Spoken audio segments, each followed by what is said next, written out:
Masih di Sportcast NTV. Ya.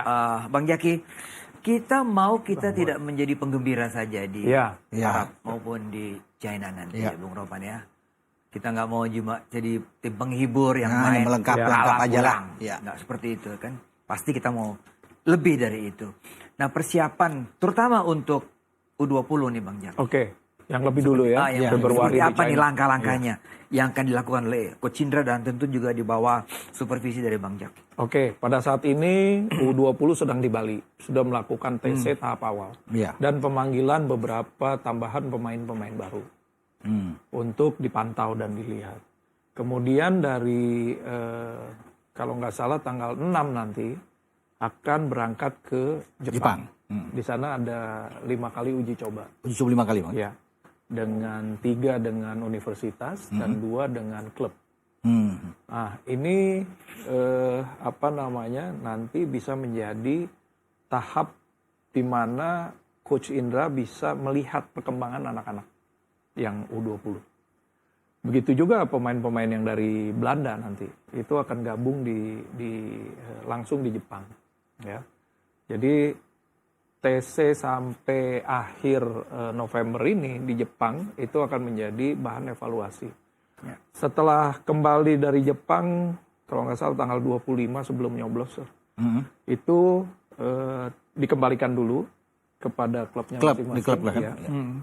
Kemudian nanti Desember kumpul lagi untuk melakukan TC. Nah, kita lihat nanti di Januari ini apakah memungkinkan kita melakukan TC di luar negeri lagi. Ya, atau kita datang ke China lebih awal. Oh itu ya? Ya, untuk adaptasi, aklimatisasi, apalagi kan di China masuk musim dingin. Ya. Nah, makanya kenapa kita pilih Jepang salah satu tempat TC-nya karena di sana juga iklimnya dingin. Di Januari ini nanti akan kita lihat apakah kita akan melakukan TC di luar negeri di tempat-tempat yang dingin seperti China atau kita datang lebih dulu ke China. Jadi ini yang kita sudah programkan untuk U20. Kemudian U17 juga sama. Coach Nova nanti mulai dari 2 minggu ke depan sampai Desember akhir dia akan memantau dan mengevaluasi tadi dari SSB, kemudian dari EPA ya. Kalau ada nanti bibit-bibit yang lain. Untuk kemudian Januari kita akan melakukan seleksi lebih dahulu di sini dan mungkin kita akan melaksanakan TC lagi nanti di bulan Februari, kemudian Maret. Kalau sempat juga di luar negeri, kita akan bawa ke mereka ke luar negeri lagi. Gitu ya? Karena apa yang kita pelajari di Spanyol kemarin, itu sangat luar biasa sekali. Bermanfaat sekali. Itu ya? Bermanfaat sekali. Karena kita ketemu tim Skotlandia, Kepulauan Faroe, kemudian La Murcia, di mana mereka ini kan gayanya Eropa nih. Sesuatu yang baru, ya anak-anak ini belajar sesuatu yang baru dengan strategi kemudian postur yang tidak beda dengan Australia. Ya, jadi ini membuat dan membangkitkan semangat mereka. Oh, kita bisa loh bikin gol lawan tim-tim Eropa walaupun masih kalah. Ya, dengan tim-tim itu kita kalah semua tuh. Tapi kecuali dengan Kepulauan Faroe kita menang. Yang lain kalah. Tapi poinnya adalah ini menjadi pengalaman buat mereka. Berhadapan dengan tim-tim yang tidak pernah mereka hadapi sebelumnya. Dan itu menjadi semangat ketika bertemu Australia. Beda ketika AFF yang di Solo. Jadi agak ini juga tuh ketemu Australia gitu kan sesuatu yang baru kan dengan gayanya mereka kan. Nah tapi kalau sekarang mereka udah nggak khawatir, nggak takut, mereka udah tahu. Karena udah biasa itu kemarin. Udah biasa ketemu itu. Nah ini yang juga mungkin akan kita lakukan menjelang persiapan Piala Asia nanti. Apalagi sekarang kan udah harus benar-benar nih, nggak ada lagi cerita hitung-hitungan poin dan lain sebagainya. Semua pertandingan harus menjadi pertandingan final buat kita. Yang diambil itu kan 8 tim. Nanti ke Piala Dunia. Ya, peringkat kedua di tiap grup itu akan berangkat ke Piala Dunia. Betapa ini U17 emang. U17. Betapa besarnya peluang kita itu besar itu, ya kan. Maka dari itu persiapannya memang harus matang. Kalau U20 Bang itu 4 kan? Ya. Kecil ya. U20 Piala Dunia kecil ya. Jadi kalau masuk semifinal kita masuk. Masuk ya? Iya. Bung Ropan betapa beruntungnya anak-anak sekarang bisa melakukan uji coba dengan tim-tim. Ya jarang. Oh iya. Latihan di luar negeri begini, Latihan di jarang luar mereka bisa negeri, dapatkan tuh di uji Eropa. coba. Inilah visinya Ketua Umum PSSI kita. Nah itu dia. Wawasan. Kita beruntung ada ketua umum kita seperti. Saya ini ya. pernah beberapa kali, dulu saya pernah jadi asisten manajer di U23 ketika Asian Games Doha. Doha. Kita melakukan TC 6 bulan di Belanda. 6 bulan di Belanda. Di bawah bimbingan Fovedahan. Pelatih khusus untuk tim junior nasionalnya Belanda. Dan ini pelatih legenda, pelatih top lah di Belanda, Fovedahan. Bayangkan 6 bulan kita di bawah asuhan Fovedahan dengan perangkat timnya. Yeah. Dibantu dari kita ada Bambang Nurdiansa dan ada satu asisten. Apa yang terjadi? Ternyata konsep itu tidak fit benar dengan pemain-pemain kita. Kenapa? 6 bulan. Itu tingkat kejenuhan segala macam luar biasa sekali cobaannya. Jadi maksimal itu berapa bulan? Begini, yang benar ini yang mohon maaf ya, melihat pengalaman-pengalaman yang sekarang kita lakukan. Maksimal itu jangan lebih dari 2 bulan deh. Anak-anak di luar negeri. Apalagi yang iklim, makanan, budayanya berbeda jauh dengan Indonesia. Karena kalau enggak, anak-anak kita kemarin itu 1,5 bulan survive luar biasa sekali. 1,5 bulan udah mantap. Udah mantap sekali. Adaptasi iklim, makan, budaya, komunikasi. Iya. Itu menjadi tantangan tersendiri.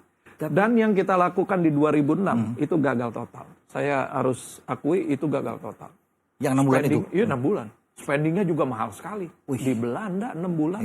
Di bawah kita kontrak timnya Fovedahan. Kemudian dulu kita punya program Primavera. Ya. Baretti. Kita merasakan itu. Meliput merasakan itu. Iya kan? Itu beda lagi. Karena itu bertahun-tahun kan. Bahkan sempat disekolahkan. Anak-anak ini bukan hanya dilatih sepak bola, tapi disekolahkan. Sampai hari ini Bima Sakti, Eko, semua bisa bahasa Italia. Bagus. Iya kan? Semua tuh, lulusan semua tuh. Termasuk Kurniawan balik lagi sekarang kan. Nah, artinya apa yang dilakukan oleh Federasi PSSI pada saat ini langkah tepat. Memanggil perangkat pelatih seperti Sinteyong, tapi dikonsep di Indonesia terlebih dahulu, ya. Kemudian apalagi dengan konsep diaspora sekarang, itu membuat scale kita, standar kita naik. Dan mereka tidak, untuk adaptasi segala macam, mereka tidak perlu lagi makan waktu yang panjang. Bang Jaki, ya. Kritik kepada PSSI adalah banyak nih pengamat mengatakan bahwa kita kok lemah sekali di pembinaan usia dini. Ya. Bener nggak? Atau memang kita sama sekali nggak melakukan itu? Menurut Bang Jaki yang ada di ranah sepak bola sekarang ini. Ada banyak faktor sebetulnya. Jadi kita bicara salah satu adalah metode latihan di SSB. Ya. SSB ini kan pembentukan dari awal nih. Di mana anak-anak mulai menendang bola, passing, ya, kemudian shooting, heading, semua kan basicnya dari SSB. Setelah itu kita juga perlu perangkat-perangkat di SSB ini di-upgrade terus. Maka dari itu sebenarnya asosiasi PSSI tingkat kota kabupaten ini punya peranan sangat tinggi sebetulnya. Kalau mereka aktif membina para pelatih, ya, Asprof calon-calon pelatih, ya dari Askot sama Askapnya dulu, dari kota sama kabupatennya dulu. Kemudian punya turnamen kelompok umur reguler, itu pasti akan terbangun ekosistem dengan sendirinya. Hanya bagaimana kita kemudian membekali para pelatih ini dengan metode-metode yang terakhir nih, metode-metode baru untuk mendidik anak-anak kita. Faktor yang kedua adalah memang saya harus katakan jujur, gizi kita, asupan gizi kita pada saat umur pertumbuhan itu memang berbeda. Itu penting itu ya? Ya, itu yang sangat penting. Karena usia-usia pertumbuhan nih dari 6 sampai ya kita bisa katakan 17 tahun. Itu kalau masih makan gorengan, mohon maaf, mie instan. Mie instan. ini U17 nggak ada lagi yang begitu. Kalau udah masuk ke timnas sudah nggak boleh. Mereka udah tahu. Tapi sebelum masuk ini. Sebelum masuk, kita bicara kan sebelum masuk nih, pada saat mereka belajar usia dini. Kembali ke klub, kembali ke rumah. Ya, itu akan kembali kepada disiplin masing-masing. Iya, mereka. Akhirnya itu. Kesadaran. Suka atau tidak, postur kita, bentukan dari DNA kita, karena tadi asupan gizinya juga memang tidak seperti yang di luar, itu akan berbeda. Kalaupun punya talent seperti Messi, kita nggak akan pernah bisa seperti mereka. Ya. Jadi skor kita itu kalau dari 1 sampai 10, maksimum pemain kita udah tadi ya 16-17 masuk ke timnas dengan disiplin tinggi. Hanya mentok di 7,5 nilainya. Karena tadi asupan gizinya dari awal nggak benar. Kita bicara misalkan, kok Brazil, Argentina, daging murah di Argentina. Iya, daging murah di Argentina. Di Brazil juga sama. Sapi kita kan ada daging-daging Brazil dan segala macam. Berarti Jepang salah satunya kenapa mereka nomor 1 di Asia adalah tadi asupannya tadi. Asupan gizinya sudah baik dari anak-anak. Dari anak-anak justru. Ya. Justru dari anak-anak. Jadi solusinya apa ini? Solusinya itu dia. Oke, kita bisa mulai mudah-mudahan makan bergizi di sekolahan kita bisa merubah itu tuh, menambah itu. Terlepas dari apapun ya, terlepas dari urusan politik apa segala macam, mudah-mudahan nih makan bergizi di sekolah-sekolah kita itu bisa meningkatkan itu loh. Oke, Bang Yaki. Bang Yaki, thank you. Ya, terima kasih banyak. Cerita banyak mengenai sama-sama. Semoga U2017 kita mendapatkan hasil yang maksimal. Amin. Ya, itu yang kita harapkan ya. Mohon doa dukungannya seluruh masyarakat ya. untuk seluruh timnas kita di setiap dan juga level. timnas senior kita yang akan bertemu dengan Jepang dan Saudi Arabia. Terima kasih Bung Ropan. Sama-sama. Terima kasih Bang Jaki. Terima kasih untuk perhatian Anda semua. Kita akan kembali di Sportcast Nusantara TV minggu depan. Aduh.